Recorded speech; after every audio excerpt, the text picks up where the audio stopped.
Hey guys, welcome back to your channel. In this episode, I'm going to talk about how to start your own podcast. This topic was requested by Cheryl Wayne from Mongolia. She or he requested this topic on Twitter, so I'm gonna talk about this topic today. So before I talk about how to start your own podcast, let me talk about a little bit about why should you output your thoughts and what media should you use. So why should you output your thoughts?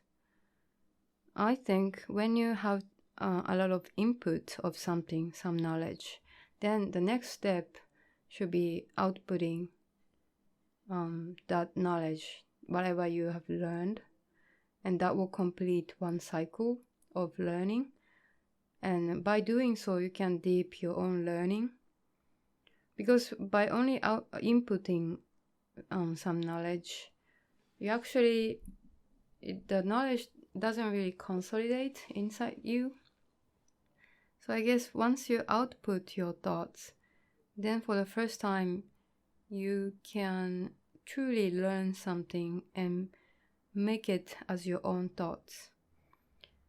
And another reason for me to recommend people to output their thoughts is that the act of outputting something is just a creative activity, just like singing or dancing or something. If you're not good at singing, drawing, dancing and stuff, you can still be talking. So everyone can talk, and you can still be creative by talking about your thoughts, right? So it's a creative process, and I think everyone should be creative. So yeah, I can't really sing and stuff, but instead I talk on my podcast. Another reason I recommend people to output their thoughts is that you can find like-minded people. I also were able to find many like-minded people since I started my own podcast show. So yeah, I guess if you can't find anyone, like I didn't have many friends who are interested in spiritual stuff, but since I started this podcast, I was able to find many people who are actually interested in spiritual things. So yeah, it's good for your community building. And I even think eventually what you have output can even save the earth, save the society, because some people will get saved by listening to your thoughts.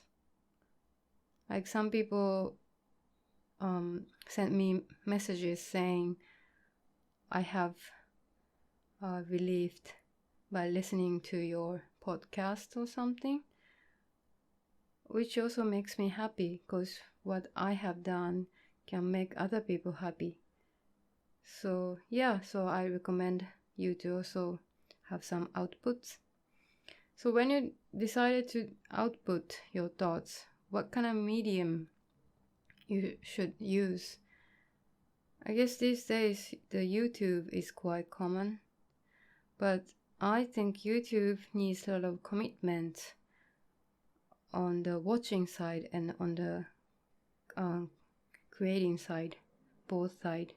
Because when you create videos, you need quite a lot of commitment shooting the video and editing the video.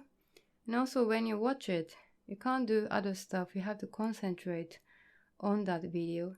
So it requires a lot of commitment from both sides. Comparing to that, I guess the audio medium is easier for the creator to create, because you just record and that's it. And also for the listeners, they can, because you can play the podcast as a background. You can actually do something, and while doing that you can listen to it.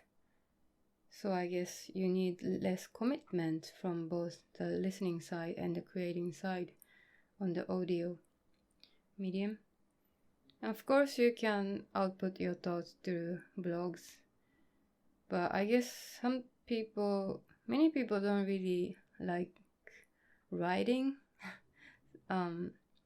So maybe writing is more difficult than just talking. So I guess the audio medium is the easiest one for anyone to output their thoughts.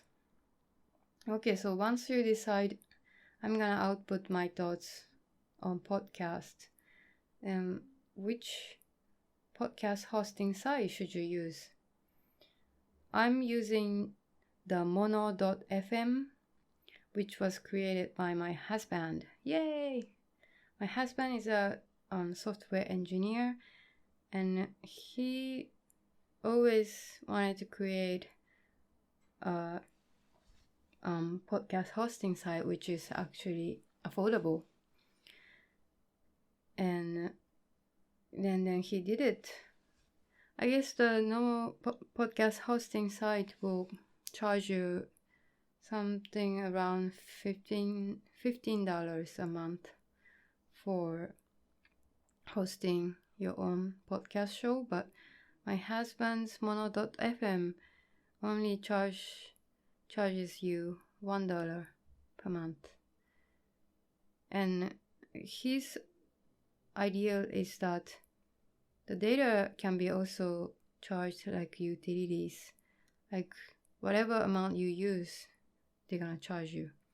You shouldn't have a fixed amount of the data, because everyone has different data usage, how many downloads you get, and most of the individual podcasters don't have that many downloads in the beginning.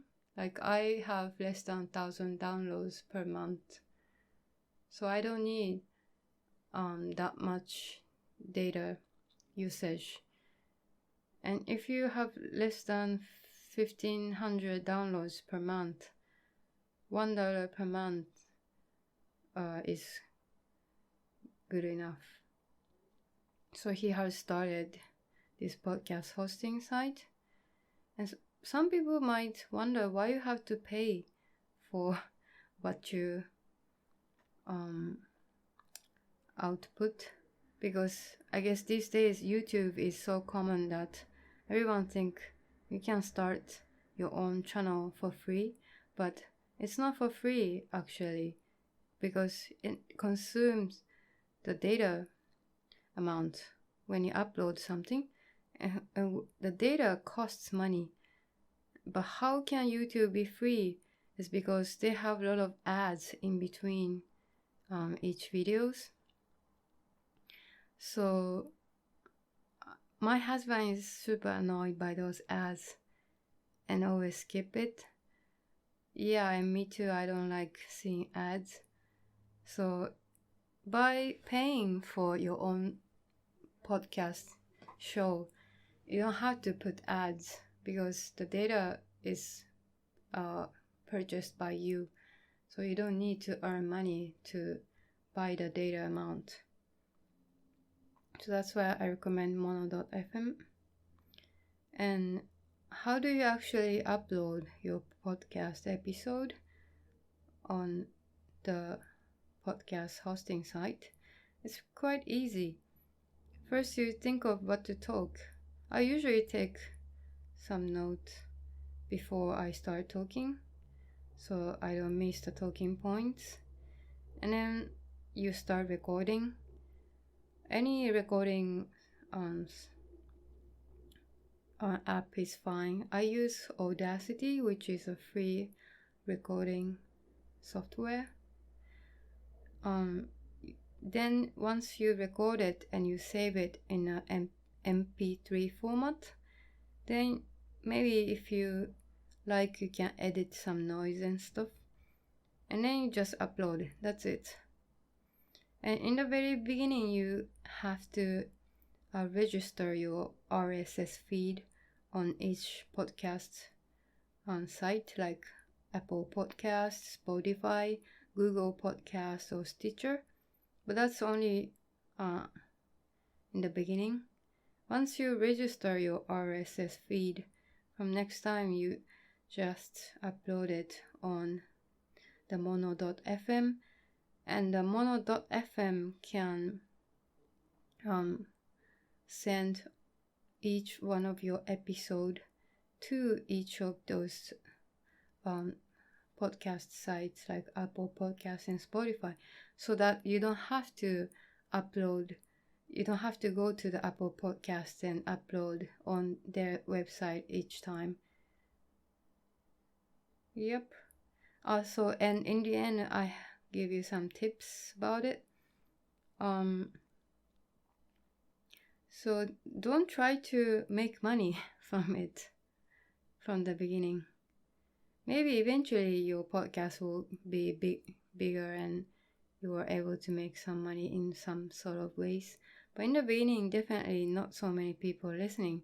So don't aim for making money. Don't aim for a profitable business or something. As I talk in my previous episodes, for you to start something new, you don't have to put your motivation in money making. Especially when you already have some job, you don't need that much money. So don't think of making money through your podcasts, and just think that you want to do it. That's why you're doing it. That's it. And also, another tip from me is that don't try to please others. Don't try to expect too much from others. Like, don't try to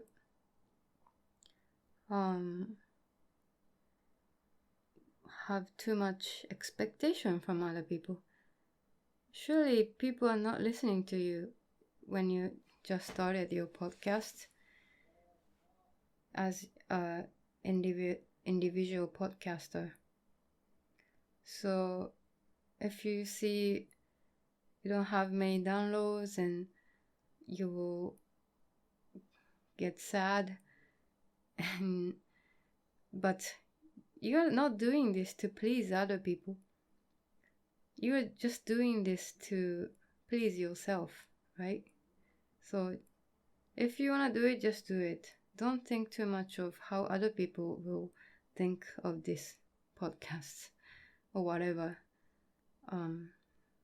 you output. And eventually, there are people who are kind of like-minded as you, and they will find your show and they will like your show. So just don't worry about it in the beginning.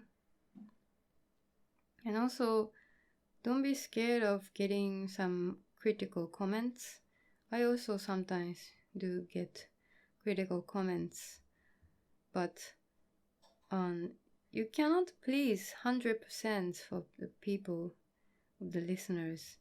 It's again like a Pareto's law, which I talked about in my previous episode. It's like the 80-20 rule. If you upload some episodes, 80% of the people will like it, and 20% of people might always have critical comments to you. But why do you have to care about the 20% of people and just ignore the 80% of people who supports you? You should focus on the 80% of the people who supports you, and just forget about the 20% of people who criticize you. I even think those who criticize me are putting so much energy in doing so, because it needs energy, right? Like you carefully listen to your episode and think what's different from their own thoughts, and then they're gonna leave some comments. It's so much commitment. They're spending their precious time and doing it for me. So whenever I get some critical comments, I will like thank them. I will be like, thank you so much for taking your time to listen to my episode and leave some critical comments. So yeah, don't really care about those critical comments. That shouldn't be the reason to stop you from starting this podcast. Yep, that's it. I hope, Shallow Wayne, you're listening to it from Mongolia, and let me know your comments, your thoughts about this episode. Thank you. Bye bye.